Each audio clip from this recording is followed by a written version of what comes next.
right, so let's take a look at this roster, right? So we had the USA basketball, ended up tweeting this out. The USA BWNT is back. 18 athletes will attend training camp December 12, 14 in Durham, North Carolina, right?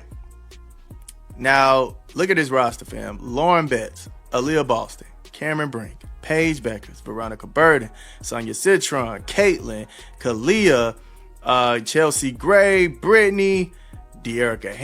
Okay, let's break this down. We've got 18 names, one training camp happening in Durham, North Carolina this December, and a roster reveal that has the entire basketball world completely fired up about who should be representing Team USA.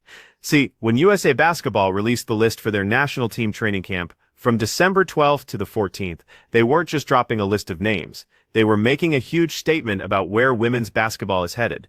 And when you look at who's on that list, and more importantly, who was left off, that statement comes through loud and clear. Oh my goodness, man. Who's going to make the cut? That's the question. Man, honestly, seeing JuJu, Caitlin, and Paige on the same court, what in the world? What in the world is going on with that? Sonya, man, I mean, this would be a nice squad, fam. A nice squad. Oh my goodness. Like, honestly, I would like for Chelsea and Brittany, they gotta slide over a little bit, man. Allow these youngsters to go out there and get it done, man. Just look at these names. We're talking Caitlin Clark, Paige Bueckers, and JuJu Watkins, all on the exact same roster. That's 3 players who, between the 3 of them, have created more buzz, sold more tickets, and pulled in higher TV ratings in the last 2 years than some entire pro teams have in a decade. But here is what makes this entire list so compelling. It's not only the young phenoms who got the call. You've also got Chelsea Gray, Brittany Griner, Kelsey Plum, and Brianna Jones. We're talking veterans with championship rings and Olympic gold. So it raises a huge question. Is the organization building for the future in 2028, or are they trying to merge 2 completely different generations? You know, I get it, Taurasi, she got the record of, I don't know how many goals, 8 goals, something like that. She's up there, right? But, man, I think they need to let the youngins come in, man. Let them young bodies come in and do their thing. So if we are going with, hey, we need to let the youngins get in there, my roster would probably look like Caitlin, Paige, JuJu, who else? I add Sonya, Aaliyah, Cameron, Lauren. That feeling right there is exactly what so many fans are going through. The roster also features Lauren Betts, Aaliyah Boston, Cameron Brink, De'Erica Hamby, Kiki Rice, Ryan Howard, and Jackie Young, in addition to those other huge names. It's a genuine mix of college superstars on the verge of being drafted, WNBA players in their 2nd or 3rd year who are really starting to find their groove, and the established pros who have been there and done that. With 18 players all fighting for just 12 spots on the team, the political maneuvering that always happens with these choices just became infinitely more complicated. And then you can give me De'Erica, that'll be 11. And then Jackie Young, that's my 12, man. That would be my 12. I know Kelsey Plum is a baller. I know Brianna Jones gets it done in the paint for the Atlanta Dream. I understand it, right? I understand it. Chelsea Gray just won a championship, went crazy. I understand that too. Kay Cop was doing a phenomenal job in the finals, actually. Maybe, I want to say, maybe like 2 games she was showing out. And maybe the series before she was showing out, but man, I want to see these youngins. Here is the reason this is a much bigger deal than your average training camp roster. The last Olympic team selection was surrounded by massive controversy. Taurasi got a spot on the team at 41 years old and barely played, while much younger talent had to watch from the sidelines. After that tournament, Sue Bird retired, which left a lot of people wondering when USA Basketball was finally going to hand the keys over to the next generation. We're now watching that changeover happen right before our eyes, but seeing veterans like Chelsea Gray, who's 31, and Brittany Griner, who is turning 34, tells you they're not quite ready to go all in on a youth movement just yet. I mean, we saw how she was performing. She was there for experience. I mean, she was telling the players how to play, how to get through things, right? She was coaching on the sideline. Although Jackie is going to be hooping. Jackie is going to ball out. Now, I guess this means A'ja Wilson will not be participating, which is fine as well because you have a lot of bigs, fam. You have a lot of new young legs up in there, fam. I'm loving it. So, we'll see, man. We'll see who is picked. Just seeing this graphic right here lets me know that we're getting close. The biggest name missing from this list is A'ja Wilson, the two-time league MVP, a three-time Defensive Player of the Year, and the person who was the face of the team's gold medal victory in Paris. She is not listed with the 18 players who are going to Durham. Now, this doesn't automatically mean she won't be on the Olympic team. Wilson has already locked in her spot based on her past performances and commitments, but keeping her off this specific camp list sends a clear signal about who still has to earn their spot and who already has their ticket punched. And that is exactly where the political games start to get really messy. That goes on within picking this team. I just hope the politics don't ruin this opportunity of seeing great basketball, man, from young players, young stars. Please don't ruin it. All right, please. Just allow us to see what we want to see. All right, do not go against the grain and start playing politics, start playing, oh, you know, they've been here for X amount of years. Come on, man. Come on, man. Give the people what they want to see. All right, we are rooting for these younger players, man. And for real, you have to consider what USA Basketball is trying to pull off here. Their goal is to stay dominant on the world stage, but they also have to cash in on the incredible popularity that players like Clark, Bueckers, and Watkins have created. For the 2024 Paris Olympics, women's basketball games pulled in about 1.4 million viewers. Caitlin Clark's regular season games in the WNBA were getting over 1.8 million. The numbers don't lie. If you put these young superstars on Team USA, you are staring at the possibility of absolutely shattering viewership records for an international tournament. But here is the problem. International basketball is a different beast. It's more physical and way more tactical. It demands experience against defenses that are nothing like what you see in the WNBA or college. Countries like Belgium, Australia, and Spain have a totally unique style of play that has surprised American teams in the past. Back in 2006, Team USA actually came in third at the World Championship, which was their worst finish ever. That disaster forced a total rethinking of how they handle international games, leading them to favor veterans who were familiar with the specific FIBA rules and officiating. So when you find Chelsea Gray's name on this list, it's not about nostalgia, it's a strategic move. Gray is one of the best pick-and-roll guards on the planet, someone who can dictate the pace and dissect the zone defenses that foreign teams love to use. When you find Brittany Griner's name, it's about having a dominant post player who can overwhelm smaller international teams. These players aren't just taking up roster spots, they are basically insurance policies to prevent a massive upset that would be a total disaster for the reputation of USA Basketball. I don't know what would get them ready if that's not enough. So I don't want to hear that excuse of, oh, the game gets really physical over there. Man, y'all are really physical over here. All right, y'all already physical.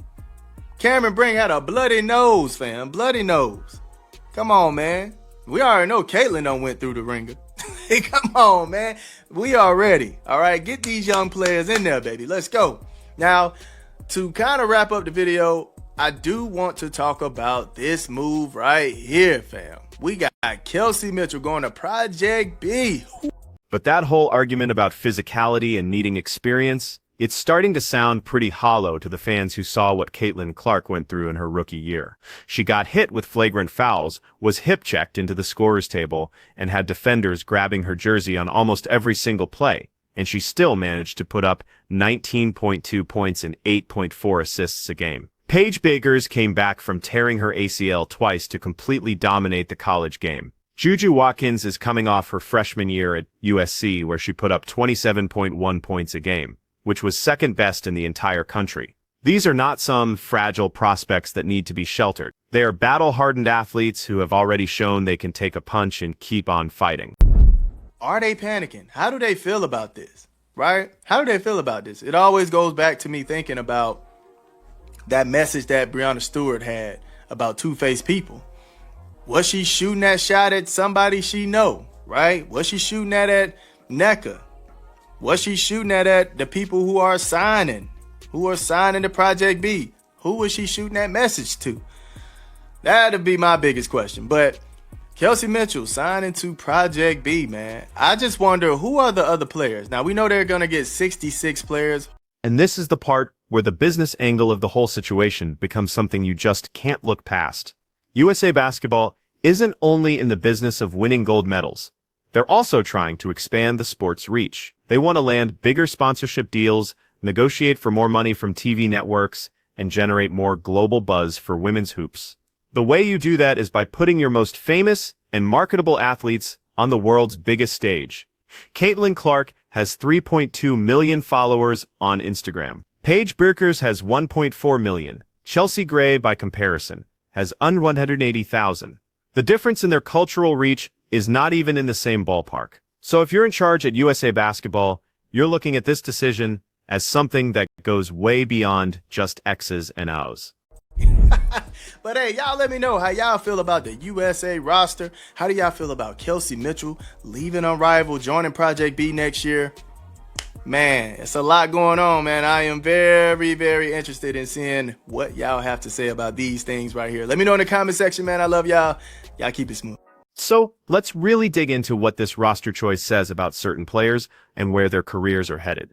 Take Lauren Betts, the center from UCLA, who is expected to be a top 5 draft pick in 2020. Her being on the list is a signal that USA Basketball views her as a serious contender for a spot at the 5 position. Maybe someone who could back up Aja Wilson or even push her for playing time. That's a huge deal because it means they're prioritizing her unique skills, her footwork down low, and her ability to space the floor over some other traditional centers who have been in the WNBA for much longer. Aaliyah Boston's spot makes total sense after her Rookie of the Year season in 2023, and how she's continued to grow with Indiana. But Cameron Brink's inclusion is especially noteworthy since she just wrapped up her first year with the Sparks. She's still pretty raw and is learning how to best use her size in the pros, but it's obvious USA Basketball sees a ton of upside there. The same goes for Kiki Rice, who's still playing college ball at UCLA. They are clearly making a bet on future potential. Not just what a player is doing right now, but the guard position is where things are about to get absolutely brutal. You have Caitlin Clark, Paige Bueckers, and JuJu Watkins, representing the young superstar. Then you have Chelsea Gray, Kelsey Plum, and Jackie Young as the proven veterans. After that, you throw Sabrina Ionescu and Ryan Howard into the mix. All of a sudden, you have 9 incredible guards fighting for what is probably only 5 or 6 spots on the final team. Somebody is going to get left out. Actually, multiple somebodies. And that brings us right back to the political side of things that is simply impossible to avoid. Now, to kind of wrap up the video, I do want to talk about this move right here, fam. We got Kelsey Mitchell going to Project B. Another player from Unrivaled, man. It is getting scary for Unrivaled. All right, Alyssa Thomas done left. We got Kelsey Mitchell now, who we know signed with Unrivaled, right? One of the new expansion teams. She's on one of those teams. And now she's Project B in it. Next year, Project B in it. Left Unrivaled, fam. Hey, Project B is becoming a major threat. And that worry about the politics isn't just paranoia from fans. It's based on recognizing a pattern. USA Basketball has a long track record of choosing continuity and veteran leadership over raw youth and potential. When Skylar Diggins-Smith was shockingly left off the 2020 Olympic team, even though she was at the peak of her powers, the reason given was about team chemistry and her experience in the system. Whenever younger stars have been snubbed in the past, it's been explained away with vague talk about needing international experience or understanding the team culture. But eventually, you have to let the new generation take the reins. And if that time isn't now, with a full 4 years to get ready for 2028, then when is it?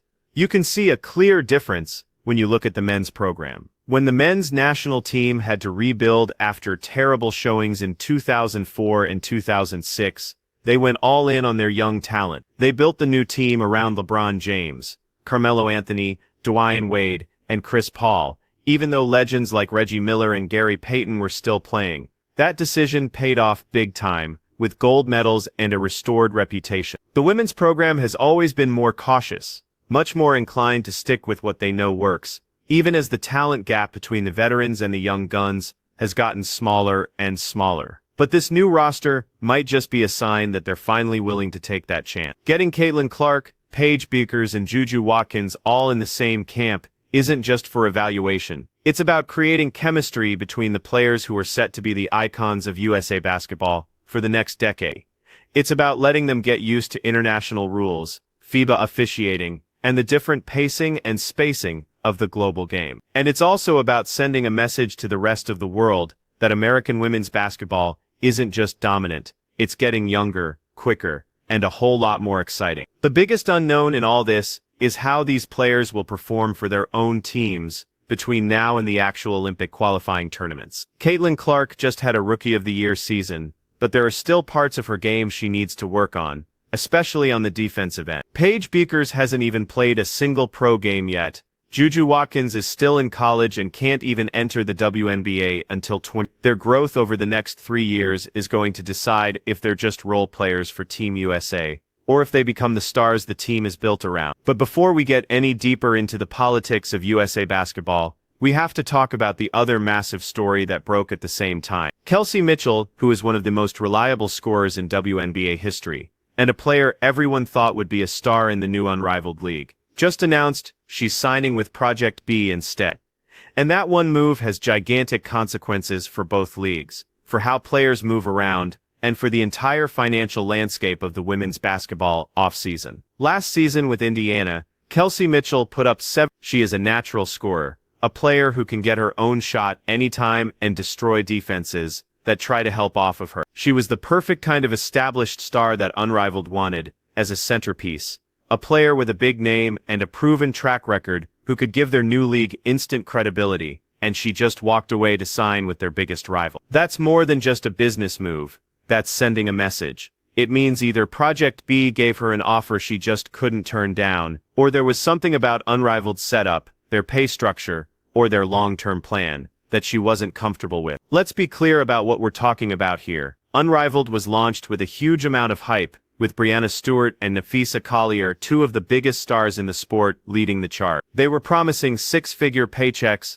ownership stakes for the players, and a fast-paced 3-on-3 format designed to highlight skill and athleticism. They've already locked down major stars, signed TV deals, and branded themselves as the top-tier destination for WNBA players looking to make money in the offseason without having to go play overseas. Project B, on the other hand, has been much quieter about their plan. They are promising 66 roster spots in their league, which hints at a more classic 5-on-5 setup with more teams and more jobs available. They have been very active in recruiting, and they're clearly going after players who might not have been sold on Unrivaled's 3-on-3 idea. And now, they've landed Kelsey Mitchell, who is by far their most important signing yet. That is a major shift in momentum. That is Unrivaled's competition, showing they are for real, and can go head-to-head for top talent. The timing of Mitchell's decision is also incredibly important. Unrivaled's first season is supposed to start in January 2025,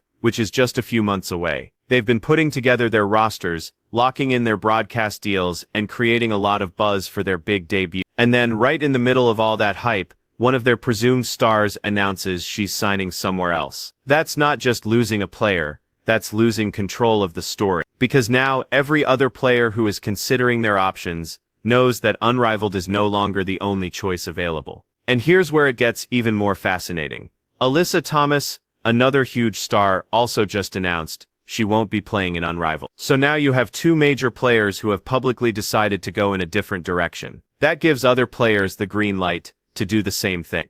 It shatters the idea that Unrivaled is the automatic choice for the league's best players, and it puts Unrivaled in a position where they have to explain why stars are choosing to opt out. The money involved here is massive. If Project B is offering similar or even better pay than Unrivaled, it completely changes the market for off-season basketball. For years, WNBA players had to go to places like Europe, Turkey, Russia, or China to earn real money during the winter. Those contracts overseas often paid more than their entire WNBA salaries, which is why players were willing to put up with the constant travel, the time away from their families, and the physical exhaustion of playing basketball all year round. Leagues here in the US that can offer the same or even more money while allowing players to stay home are absolute game changers. But there is another possibility here that's worth thinking about. What if Kelsey Mitchell's choice wasn't just about the money? What if it was about the style of play? 3-on-3 basketball is a totally different sport. It demands different skills, a different level of conditioning, and a different way of thinking about strategy. Some players are amazing in that kind of open-court environment, but others are much better in a traditional 5-on-5 game where they can use screens, run set plays, and rely on the spacing and rhythm they've perfected over their careers. If Mitchell looked at the unrivaled format and just decided it wasn't the right fit for her game, that's a legitimate basketball choice, not just a financial one. The reaction from Breanna Stewart is also something to keep an eye on. She recently posted something on social media about two-faced people, talking about individuals who say one thing in private and then do something else in public. Now that could have been about anything, the media, league executives, or another player. But the timing, coming right as the news about Mitchell signing with Project B was breaking, definitely raises some eyebrows. Was Stewart taking a shot at someone specific? Was she talking about players who had supposedly committed to Unrivaled and then changed their minds? Because if there's beef between the founders of Unrivaled and the players who are choosing to go elsewhere, that's a story that is only going to get bigger. Project B's strategy appears to be presenting themselves as the more open and inclusive league, the one that has room for more players and can offer more jobs. 66 roster spots means they're trying to build something much bigger than Unrivaled's more exclusive, star-focused model. Whether that plan is sustainable, or if they can actually come through on the financial promises they're making to that many players, is still a huge question. But right now, they're definitely winning the PR war. They're the underdog challenger that's proving they can hang with the established favorite. For Kelsey Mitchell herself, this decision is a smart move from a leverage standpoint. She is right in the middle of her prime, she's coming off a great season with Indiana, and she's shown that she is going to make choices based on what is best for her, not on what everyone expects or what's popular. That is the kind of power that WNBA players have been demanding for years. The freedom to pick their off-season teams, to negotiate for more money, and to build their own brands on their own terms. Mitchell using that power, even if it means she's going against the popular choice, is a perfect example of what player empowerment actually is. The bigger question is what this all means for the WNBA's offseason in the future. For so long, the league has had to deal with the fact that its players had to go overseas to make a living.